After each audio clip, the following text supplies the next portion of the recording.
the types of ones that you need to know. So going into it, we have to understand that the big players, which are the banks, they are constantly managing their exposure and managing their risk. So when you don't set take profits or stop loss orders, you are pretty much assuming that you know more than a bank. And obviously you can't control the market, but you can control how much you risk and when you're entering the market. So today we're going to be going over just different types of take profit orders so you're prepared once it's time.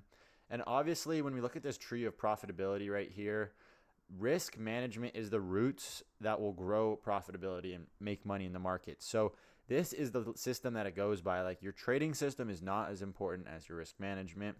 That comes first before everything. So going into the first one, we're going to be going over the fixed R multiple. And this is when you are just basing it off of the size of your stop loss. So if your stop loss is 1R, then you are saying your take profit is just going to be 2R. So it's just your stop distance time how much your risk is. And a major flaw here is it ignores real market structure and information. So your risk may be past right above a recent high. And when market trades up higher and trades into it, let's say ES isn't, well, we could see a nice retracement that could come back and maybe hit your break even stop, taking you out of the trade when you could have already been out at the high. Next, we have a technical target. And this is just placing it at that high. So let's say you have a previous day high target. That's your take profit order. And this is really good, but it doesn't offer enough profit potential because sometimes you're not basing it off of the volatility.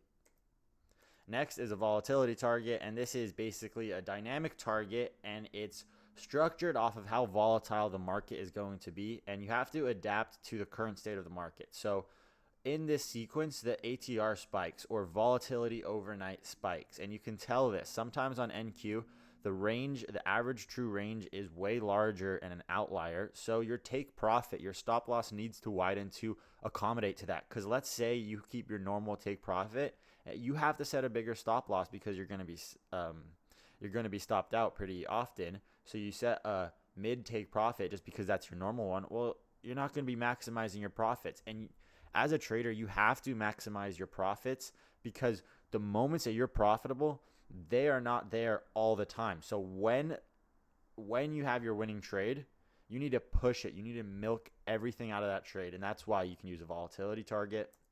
Next, we have a time-based target, and it's just exiting a trade that's in the profit because a certain amount of time has passed. So if you're waiting for a 4-hour candle to close and you don't want the volatility that happens at that close, that the new candle's open, well, that might be a reason why you get out. And this is a really bad idea because time limits are arbitrary, right? The final risk reward that you set is going to suffer because closing the smaller points literally still accepts the full risk. So let's say that you have a take profit order right here at the top. Let's say there's a previous day high from over here, and your stop loss is down here at $200, and this is $600. Well, let's say you get out right around this candle open and you get around break even. Well, you still assume that $200 risk, and now you missed out on that full potential just because a time-based target. Obviously, I don't think many people do that, but understand what not to do. Then we have a dynamic target, and that's basically getting out based on where you want to see price go, and you don't have a clear stop or take profit order set. This is good because the longer price is pushing, the greater the reward becomes, right? This allows you to really milk the market, but also this is a self-sabotage because there are many times where the market is going to abruptly stop and retrace, and it does weird things, and you can decrease the amount of money that you make over the long run because price is going to constantly come back to your entry. So it is good if you are taking partials. Next, we have liquidity pool. This is based on volume profile or equal highs, new week opening gaps, these sort of high liquidity points. But this is pretty optimal because liquidity pools are always good. Price moves there for manipulation. Price moves to the liquidity pool either to go lower or either to go higher. It decides, but it gets to the pool. So the end goal here is I want you to understand that when you're moving to make money in the market, it's not about getting a winning streak that lasts forever. That's not real, but it's about just compounding your wins and just being consistent over a long period of time. That will work so much magic.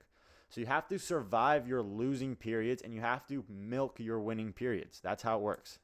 Periods, that kind of sounds weird.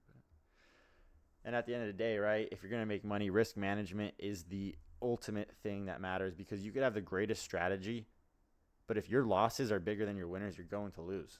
So at the end of the day, this is how it works. So yeah.